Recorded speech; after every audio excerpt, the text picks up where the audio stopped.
देखिए, body shaming से ना एक सबसे बड़ा जो मेजर इफ़ेक्ट होता है वो होता है डिप्रेशन। आपको डिप्रेशन होता है जब कोई आपके फ़िज़िकल अपीयरेंस के ऊपर कमेंट करता है, चाहे वो मर्द हो, चाहे वो औरत हो, वो इफ़ेक्ट होता है और उसको कहीं न कहीं वो चीज़ बुरी लगती है, वो बोले ना बोले लेकिन वो डिप्रेशन में जाता है। डिप्रेशन को मैंने जिस तरह हैंडल किया, क्योंकि मैंने इस चीज़ को पर्सनली फ़ेस किया हुआ है, मैंने जिस तरह हैंडल किया, मैं एक तो मैं नमाज़ पढ़ती हूँ, मैं मेडिटेट करती हूँ, मैं उसके अलावा मैं कोशिश करती हूँ कि मैं अपनी फैमिली के साथ टाइम गुज़ारूँ। प्लस मैं कुछ मेरी ज़िंदगी में ऐसे लोग हैं जिनसे मैं बात करती हूँ, क्योंकि मैं हमेशा बिलीव करती हूँ बात करने से आप बेहतर फ़ील करते हो। इसलिए लोग थेरेपीज़ के लिए जाते हैं, जो भी जिसको जो कंफ़र्टेबल लगे। लेकिन मुझे लगता है बात कर लेने से, दिल का गुबार निकाल लेने से, आपको कहीं न कहीं डिप्रेशन से आप इस चीज़ से लड़ सकते हो, इसको ज़्यादा बेहतर तरीके से हैंडल कर सकते हो। खुश रहने का मंत्रा है सब्र, मुझे लगता है। और अपने रिश्तों के साथ क्लोज़नेस, क्योंकि मेरे ख़्याल से जो खुशी आपको अपने जो प्यारे आपके होते हैं उनसे मिल सकती है, उनके साथ टाइम स्पेंड करके मिल सकती है, वो किसी चीज़ से नहीं मिल सकती। मेरे लिए my daughters, my husband, my father, मेरे बहन-भाई, ये सब वो रिलेशनशिप हैं जिनसे मुझे खुशी मिलती है। उसके अलावा कोई भी ऐसी चीज़ जिससे आपको खुशी मिलती है, चाहे फिर वो वॉक करना हो, बाहर जाना हो, किसी फ्रेंड से बात करनी हो, एनीथिंग। लेकिन कहीं न कहीं मुझे लगता है patience is the key to happiness. Yes, I believe body shaming is a crime and उसके साथ मुझे लगता है इट्स अ कर्स ऑल्सो, जिससे हम सब गुजर रहे हैं। और ये एक ऐसा टॉपिक है जिसके बारे में लोग उस तरह से खुल के बात नहीं करते, करते सब है बॉडी शेमिंग, लेकिन उसके बारे में बात कोई नहीं करता।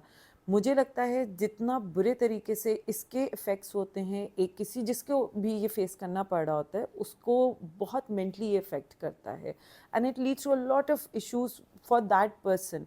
आप करके गुज़र जाते हो, उस पे क्या फ़र्क पड़ रहा है, या वो इस किस चीज़ को गो थ्रू करेगा बाद में आपके उस कमेंट से, या जो भी आपने उसको कुछ भी बोला होगा, उससे वो किस तरह सफ़र करेगा, या वो जानता है या उसकी तकलीफ़ जानती है। मदरहुड और प्रोफ़ेशनल लाइफ़ में बैलेंस ज़रा मुश्किल से आया, थोड़ा टाइम के साथ सीखा, लेकिन सीख लिया। मैं मैनेज जिस तरह करती हूँ, मेरी कोशिश, पहली जो मेरी प्रायोरिटी होती है वो मेरे बच्चे होते हैं, मेरा घर होता है, उसके बाद मेरा प्रोफ़ेशन है। अगर मुझे कहीं पे भी लगे कि मेरी बच्चे इफ़ेक्ट हो रहे हैं, तो मैं काम को थोड़ा एक स्टेप बैक रख लेती हूँ। यहाँ पे आपको खुद देखना पड़ता है कि आप किस चीज़ को प्रायोरिटाइज़ कर रहे हैं। जिस तरह मेरी बेटी, अब जिस तरह मेरी बड़ी बेटी वो 9 साल की है, छोटी ने अभी 6 की हो जाना है, तो जैसे वो बड़ी हो रही है, मुझे कहीं न कहीं लगता है उसको थोड़ा ज़्यादा टाइम चाहिए होता है। तो मैंने काम में इस तरह फिर डिवाइड कर लेती, क्योंकि आई एम लकी इनफ कि मेरी बहन मेरे साथ काम करती हैं, तो फिर हम लोग उस चीज़ को उस तरह से बैलेंस कर लेते हैं। लेकिन अगेन मुझे लगता है मेरे लिए मदरहुड मेरे काम से पहले आता है और मैं उसको हमेशा से प्रायोरिटी रखती हूँ, इसलिए शायद बैलेंस हो जाता है। आई एग्री, हम लोग हमारी सोसाइटी में ये एक है, कोई इसको एक्सेप्ट करता है, कोई ओपनली इस बारे में बात करता है, कुछ लोग नहीं करते। लेकिन yes, a lot of women are suffering in silence because आपके मर्द हजरात, चाहे मैं ये नहीं कहती कि सिर्फ आपका शौहर, आपके घर से ही, आपके फादर से, आपके भाइयों से, आपके शौहर से आपको वो इमोशनल सपोर्ट नहीं मिलती।